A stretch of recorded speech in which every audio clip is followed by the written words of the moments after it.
Here with us now on the set, Democratic Congressman from Georgia and member of the Ways and Means Committee, Representative John Lewis, who is the co-author of the graphic novel March, Book 2.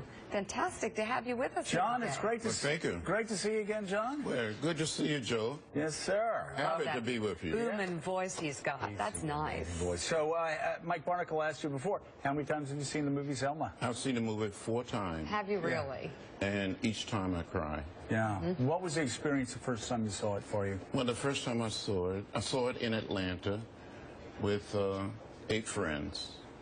And I moved away from others so I can just see it. And it opened up with the little girls in the church. And then the bomb went off.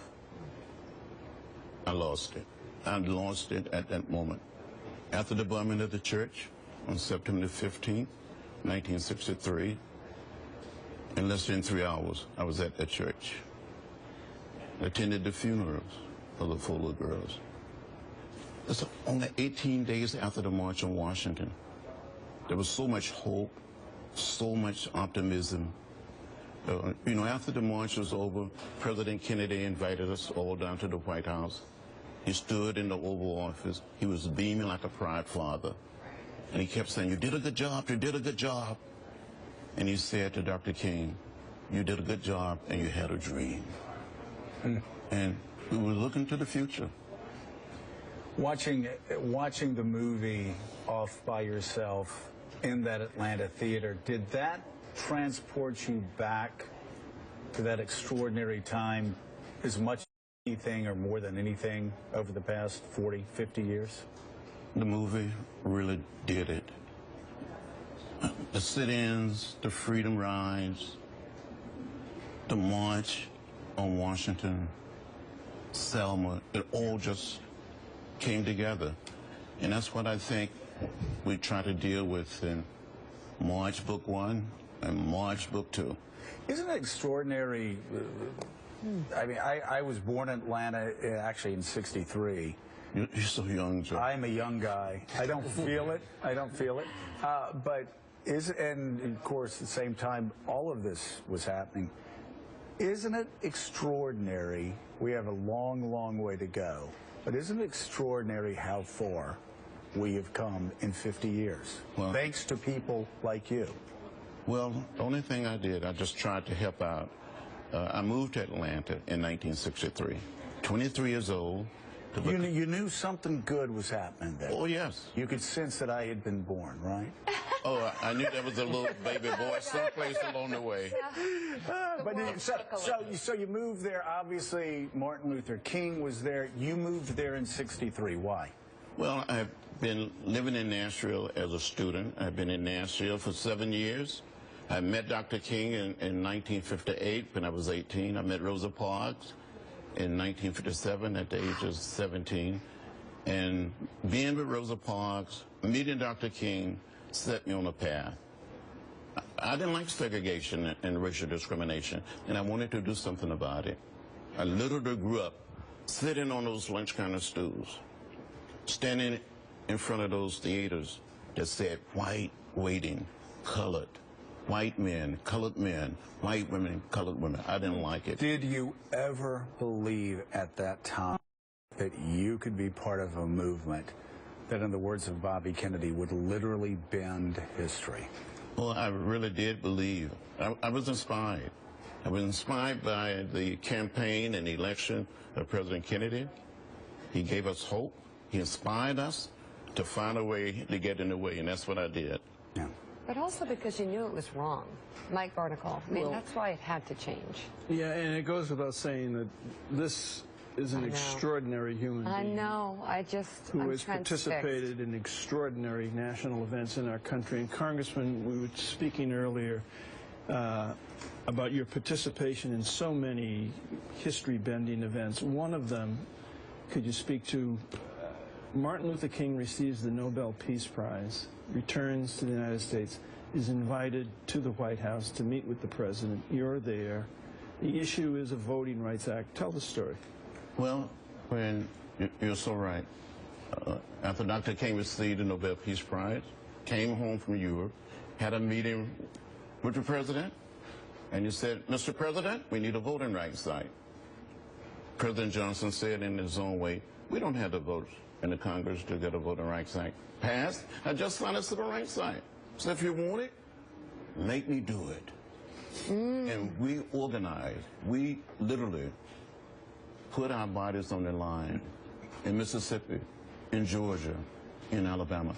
Back in 1964 and 65, in a state like Mississippi, there were more than 450,000 African American of voting age, but only about 16,000 were registered to vote.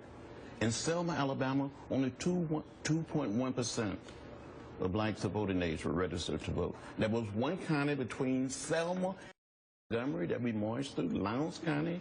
The county was more than 80% African American. There was not a single registered African American voter in the county. You know, you're telling so many remarkable stories, and there's stories that I want my children to grab hold to early in their life and understand where this country's been and what people like you have done for this country. And I'm looking through this book where you take readers from the Freedom March through the March on Washington. I mean, the Freedom Rides. Talk about why you did this. Well, we want young people, we want young children to know what happened and how it happened. The Washington Post, in a review, has suggested that this book should be in every classroom, in every library, and hundreds and thousands of young children, and even members of Congress, are reading the book. I didn't know all members. I mean, you know, we work together in Congress. I didn't know all members of Congress could read books. Is that why? Is that why? You actually, there's pictures here. Well, you were helpful. Well, we want to inspire and encourage members of Congress, Nate Powell, all of my brothers and sisters in the Congress, to read this book. Yeah. This book has been read in more than 40 states. Several major universities have made it required reading for all freshmen. Michigan State University, Marquette University, and Georgia State University. Great. Congressman, given everything that you've done in your life, all that you've endured, all the pain that you've suffered, and all the progress that you've seen, maybe as a life's lesson to the rest of us, how is it that you were not at some point consumed with bitterness about what was happening around you? Well, we studied the way of peace, of love, the way of nonviolence. It's to be hopeful, to be optimistic, and you never give up, you never give in, you never become bitter. Hate is too heavy a burden to bear. I'm very hopeful, very optimistic about the future.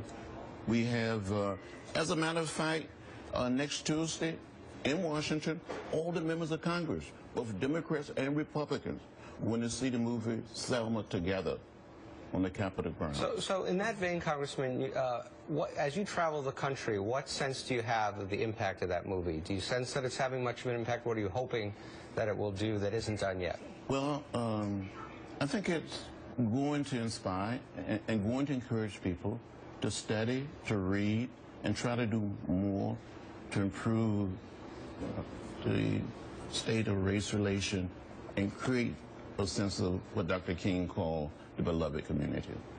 John, it's great to see you again. Good to see you. And, you know, the thing I loved about working with him is, I mean, sometimes we disagreed on a lot of things. Could always talk to him. We always would sit down if we had disagreements and, you know, just... Joe, I would never forget when we worked together to get that building named for Robert Kennedy. I know. Yeah. My mother still hasn't forgiven me for that. Yes, that's true, actually. But anyhow, that's a whole different story. This is perhaps the best promotion for a movie that I have ever seen in my life. Everybody needs to go see Selma. I really do. Our children need to go. And the book's amazing. Thank you very much. Thank you very much. The graphic novel is March, Book 2. Congressman John Lewis, an honor. Thank you very much. We'll be right back. Thank you. It's good to see you. It's great to see you.